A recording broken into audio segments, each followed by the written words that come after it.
The conference room smelled of stale coffee and smug ambition. Fluorescent lights buzzed overhead, casting a sterile glare on the 2 white walls and 2 shiny tables. I sat at the far end, half shielded by a dying ficus plant and a stack of untouched quarterly reports. My notepad remained blank in front of me, though I held the pen like a shield, its tip barely grazing the paper. This wasn't a meeting. It was a trial. Across from me, Vanessa, my boss, paced the length of the room like a predator circling a kill she'd already claimed. Her sharp heels clicked against the tile with ruthless precision, each step a punctuation mark in the rhythm of my impending humiliation. She didn't just walk, she prowled, feeding off the discomfort in the room. She lived for these moments. My heart thudded a little harder with every step she took. I wasn't sweating, yet, but I could feel the prickle of heat beneath my collar, the way your body braces for a blow even before it lands. Around the table, my colleagues sat in brittle silence. Mark, who'd been decent enough to warn me yesterday, avoided eye contact. His jaw was clenched, his fingers tight around his coffee cup. Priya, analytical and always neutral, watched with that same unreadable expression she wore during client pitches. Others wore the more familiar expressions, polite disinterest, mild curiosity, and a few with barely concealed smirks. I was the quiet one, the junior analyst who didn't socialize much, who never interrupted during presentations. The one they all assumed was just coasting by. They thought I didn't notice. But I noticed everything. I'd seen Vanessa watching me lately, with that laser focus she used to size up weaknesses. I'd felt it in the way she scrutinized my reports with extra care, in the edge to her voice during check-ins, in the emails that became more clipped, more frequent, more pointed. She'd been tightening the screws for weeks. I knew what was coming. Vanessa stopped at the head of the table and rested her palms on the glossy surface, leaning in just enough to command the room.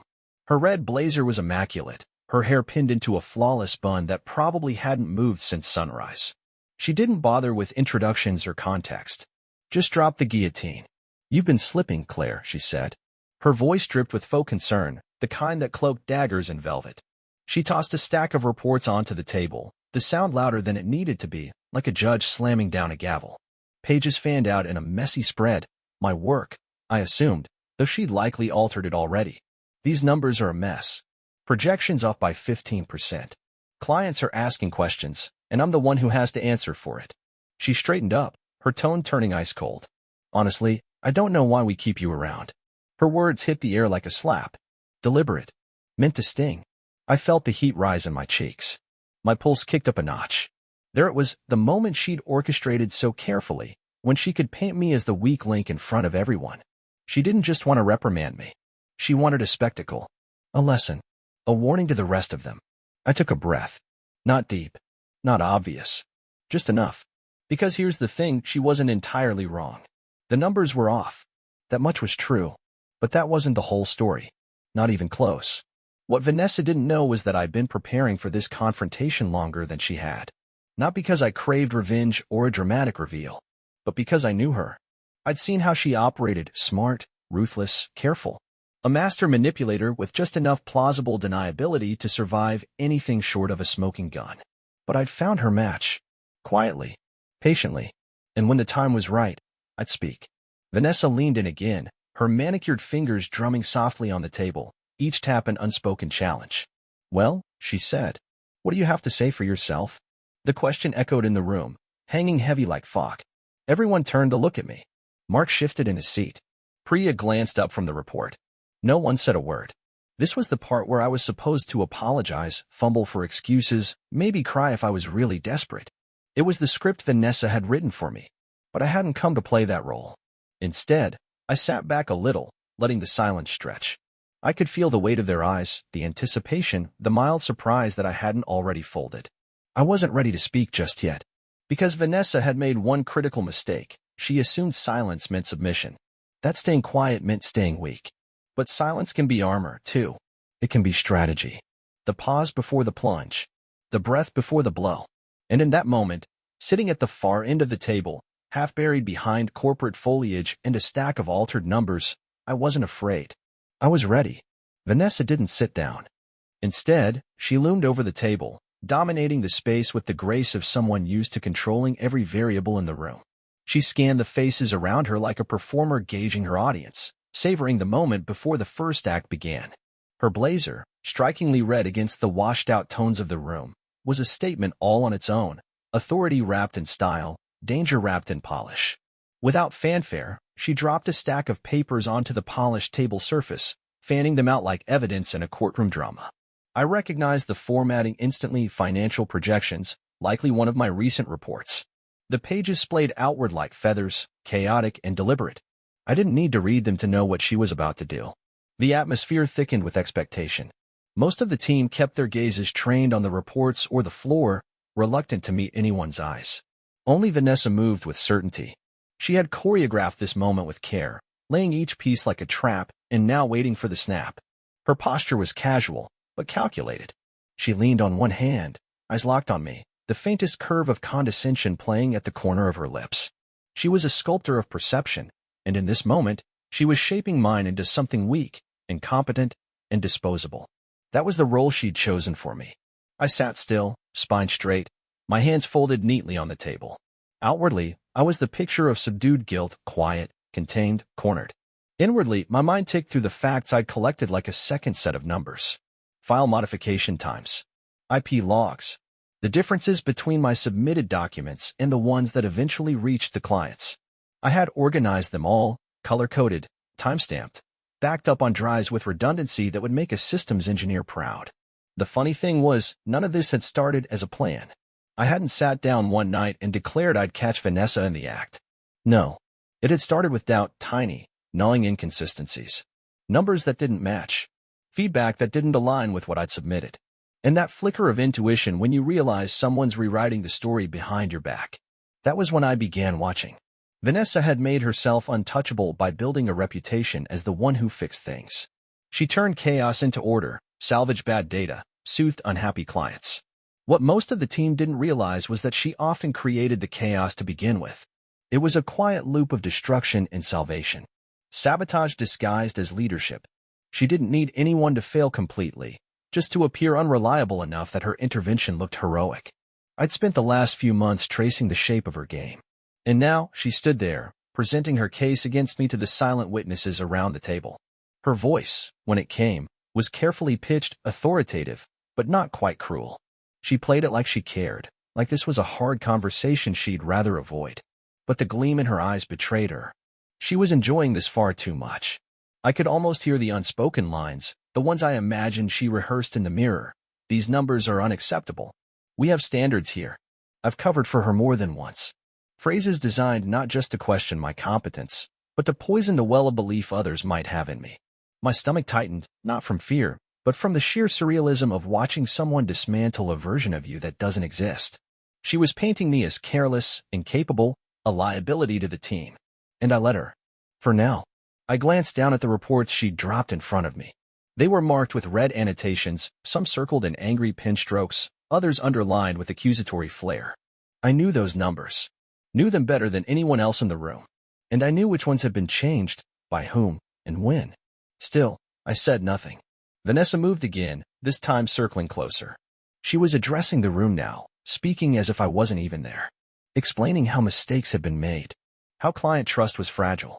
How someone needed to be accountable when things slipped. And she, ever the reluctant leader, had stepped up, taken the hard path, because the integrity of the department was too important to let errors slide. I caught the glance Mark gave me, a flicker of discomfort, guilt, or warning. He knew, or at least suspected. He told me, in hushed tones near the coffee machine the day before, that Vanessa had been altering reports. That I was being set up. I hadn't asked how he knew. I already had my own evidence. But I appreciated the gesture. Vanessa, meanwhile, paced again. She kept her voice low and smooth, peppering her monologue with corporate phrases that made her sound benevolent even as she dismantled me. She framed her accusations with concern. She framed my silence as inability.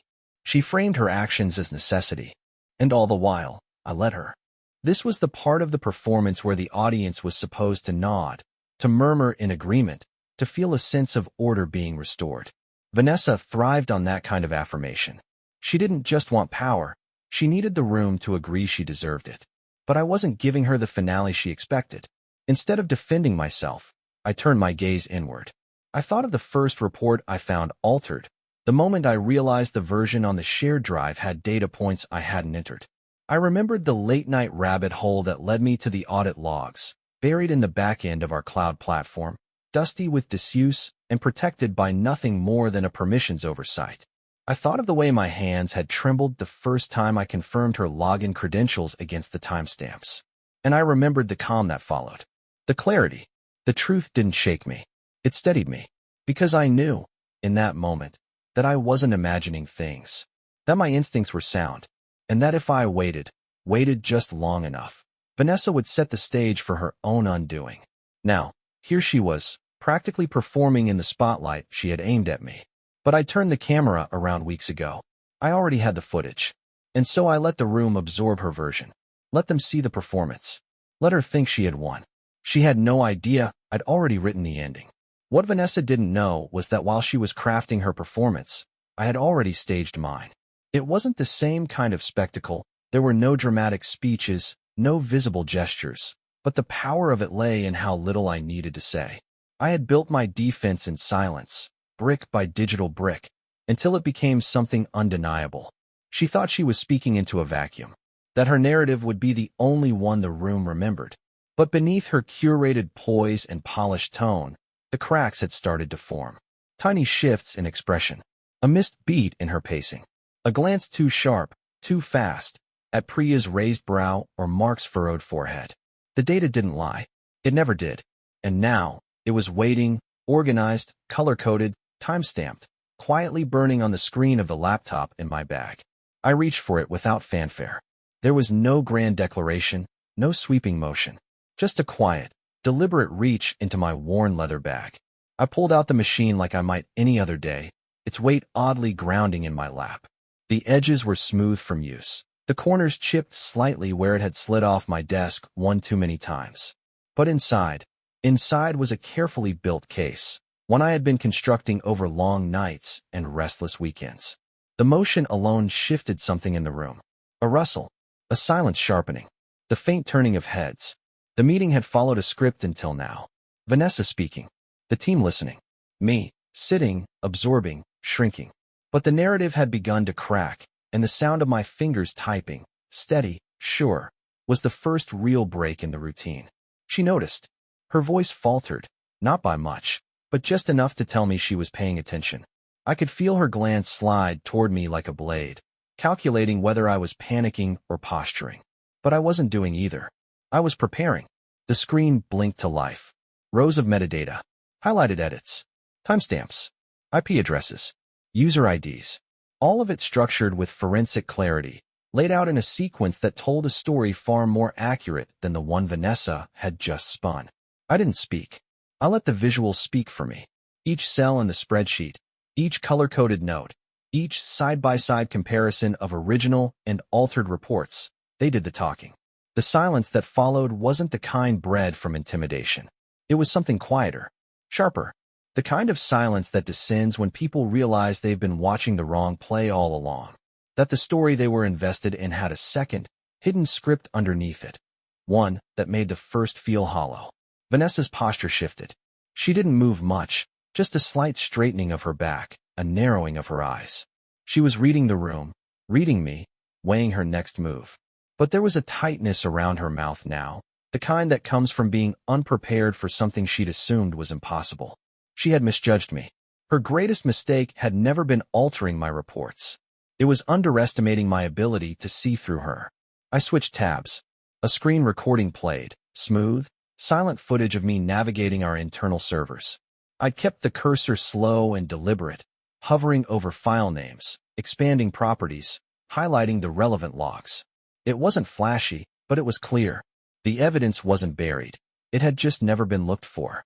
Her user ID appeared repeatedly, attached to files I'd submitted clean.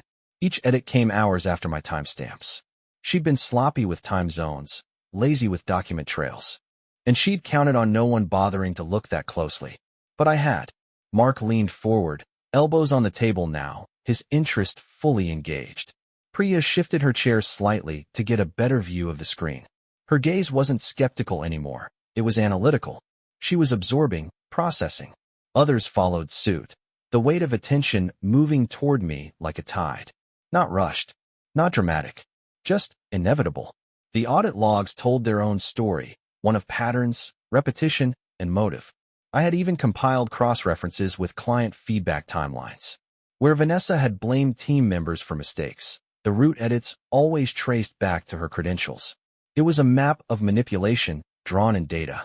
Still, I didn't speak. I didn't need to. What was more powerful than catching someone in a lie was letting them sit in the truth. Vanessa remained still, arms now crossed, fingers tapping against her bicep in a rhythm that didn't match her earlier confidence. Her expression hadn't crumbled yet. She was too well practiced for that. But something behind her eyes had shifted. Not fear. Not yet. But uncertainty. The cold realization that her grip might be slipping. She scanned the room, maybe hoping for support. But the air had changed. This was no longer her domain. The balance of power in that conference room was as precise as the numbers on my screen. And it was tilting. In a different world, I might have reveled in that. I might have leaned back with a smug look and let her taste her own medicine. But I didn't feel triumph. What I felt was steadiness. Like all the chaos and second-guessing of the past few months had finally aligned into something clean. Something clear. My shoulders relaxed for the first time in weeks. I flipped to the final tab, a summary of incidents. Bullet points with dates, affected accounts, the nature of the alterations. It ended with a note. Not accusatory, just factual. A line about reporting concerns to HR, about creating space for transparency. It wasn't about vengeance. It was about correction. The reaction from the team wasn't loud, but it was real. Mark glanced across the table at me with something like respect, quiet, almost reluctant, but there. Priya nodded once, her focus narrowing on the screen like she was already thinking through what this meant. Others shifted in their seats, posture straightening, eyes flicking from me to Vanessa and back again. I closed the laptop slowly. The screen went dark. It was enough. I didn't need to pile on. The story had told itself. And Vanessa, who had built her influence on the illusion of control, had just watched the floor beneath her turn transparent. She stood still, but her silence was different now. Defensive, not dominant. Her arms crossed tighter, her stance more rigid. She might have been trying to think of what to say, but for once, the words weren't arriving. There were no smooth explanations, no polished spins. The data was too detailed, too direct, and worse, too believable. Because it wasn't just about one report, or even 6. It was a pattern, a strategy, a structure she'd relied on. She looked at me, and for the first time, I didn't look away. There was no triumph in my stare, just truth. And something else, a quiet challenge. Not spoken aloud, but written in the calm of my posture. What story will you tell now, Vanessa, and who will believe it? I sat still for a moment longer, letting the silence wrap around us.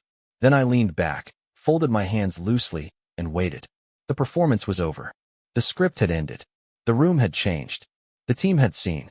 Let her feel that. Let her feel what it's like when control isn't hers anymore. There's a strange quiet that follows exposure, different from the tense, anticipatory silence that came before. It's not filled with waiting, but with recognition. With the slow recalibration of people reevaluating what they thought they knew. That's the silence that spread through the conference room after I closed the laptop. No one spoke right away. The room had become a living thing, breathing, watching, remembering. I could feel it in the way people shifted in their chairs, not uncomfortably, but thoughtfully. Like they were reviewing conversations in their heads, trying to match their memories to this new version of reality. Mark was the first to move. Just a quiet exhale, almost a sigh, as though the weight of something unspoken had been lifted. He didn't say anything, but his eyes met mine for a moment. An acknowledgement, plain and wordless. We had both known Vanessa was dangerous. Now everyone else did too. Vanessa stood motionless, but I could feel the storm swirling behind her stillness. Her arms, still crossed, clutched tighter now.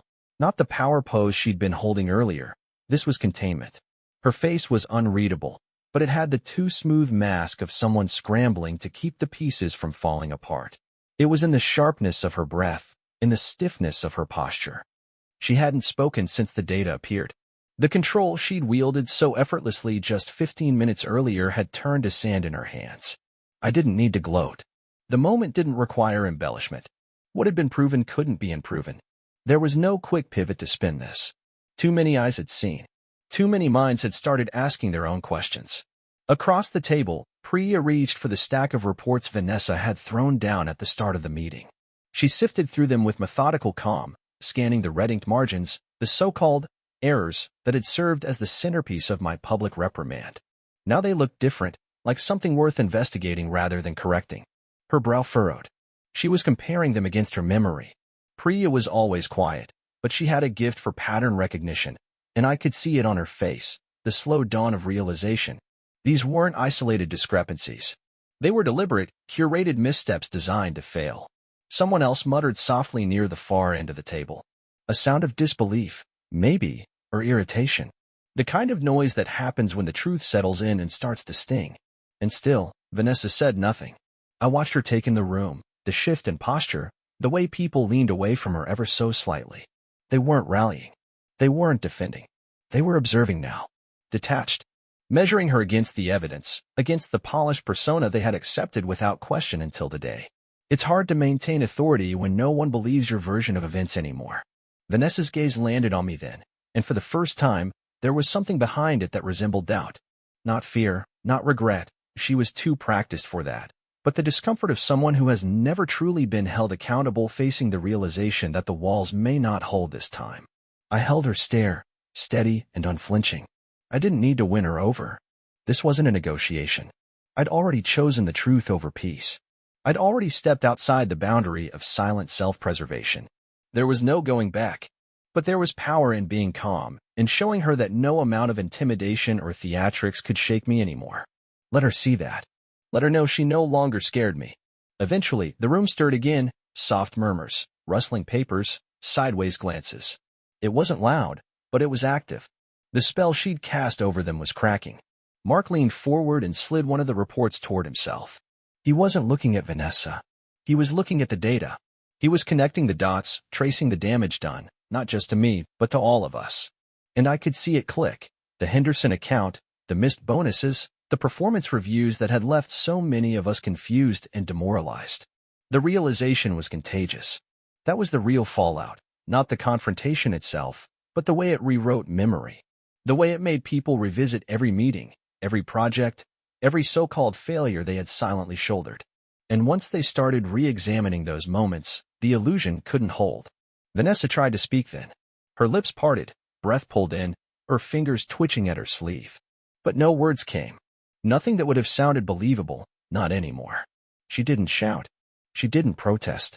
But the silence that followed wasn't strength, it was the absence of it. The door opened at the far end of the room. HR. The timing wasn't surprising. I hadn't shared my findings with them directly, not yet, but I had made sure the audit trail was accessible to those who needed to see it. I had set that backup plan in motion the night before, just in case Vanessa doubled down or tried to twist the narrative further.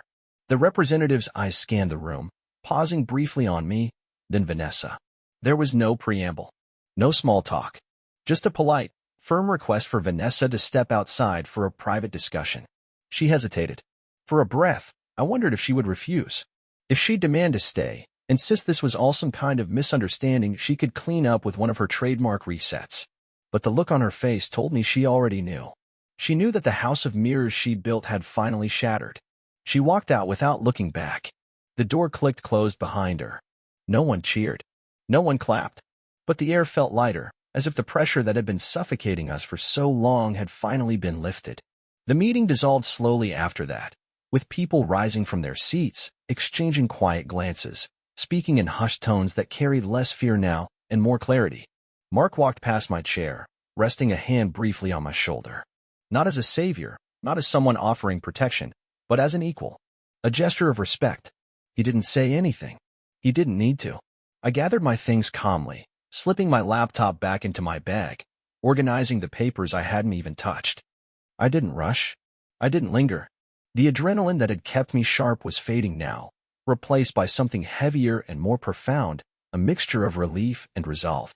On my way out, I passed the corner where I'd so often stood in the shadows, where I'd listened to whispers and tried to convince myself I wasn't imagining the shift in how Vanessa treated me.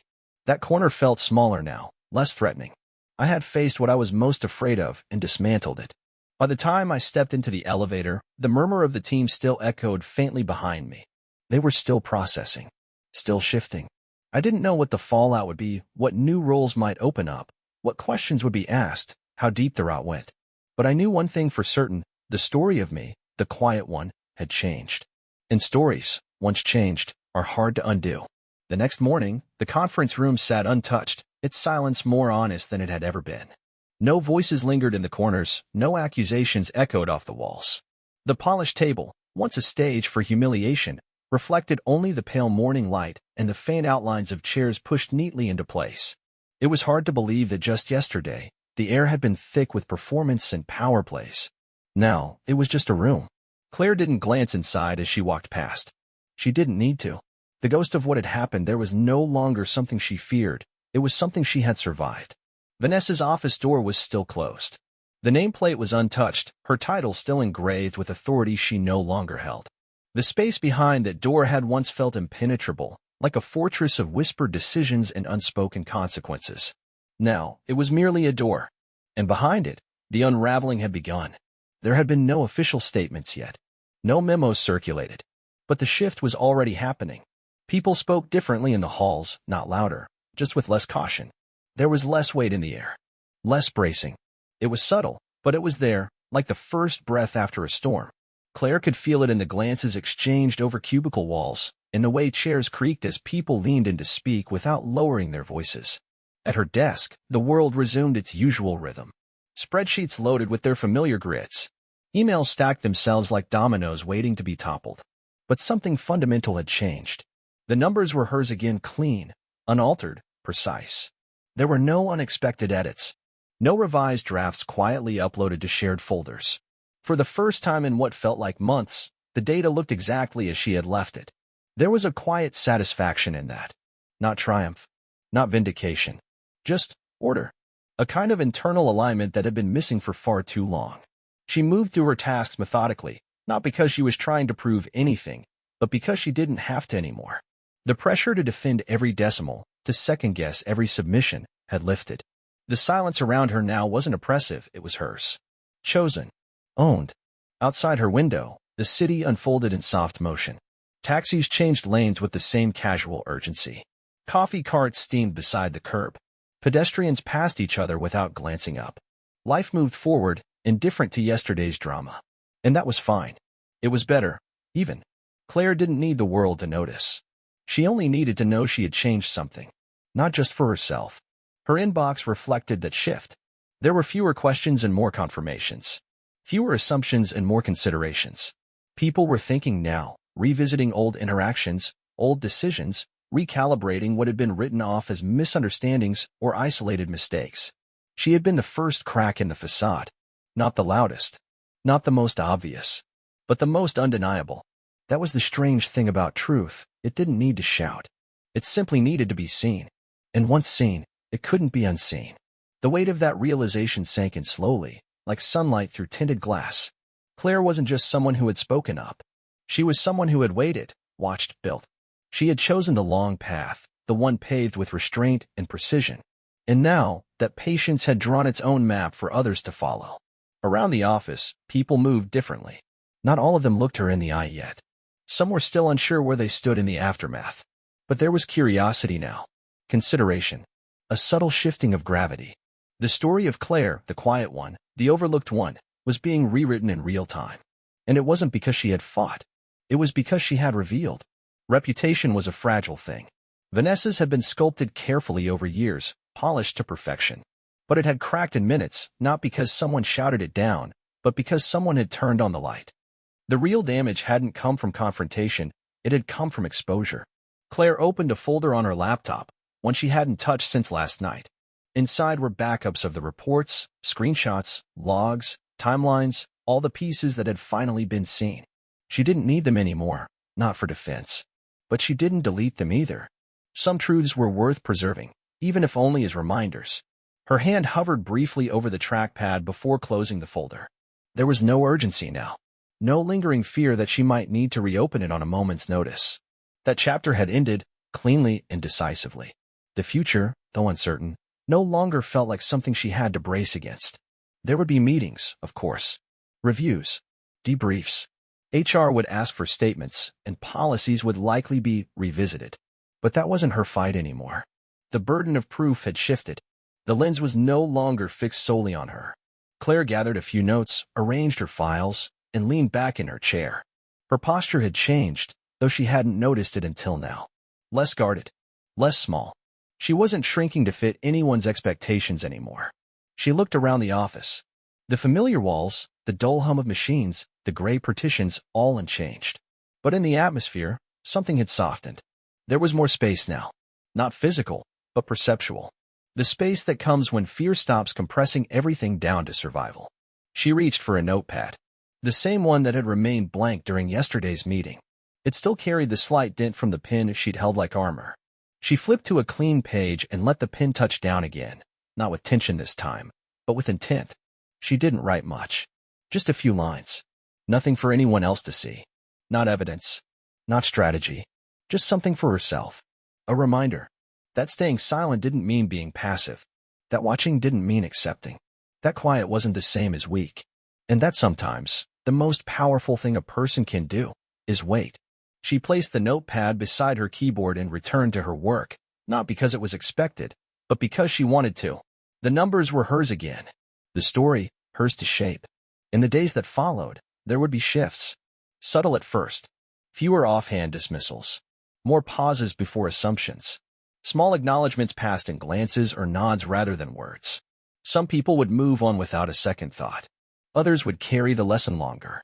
But Claire had already moved forward. And in that quiet momentum, there was something unshakable. The story had changed. And so had she.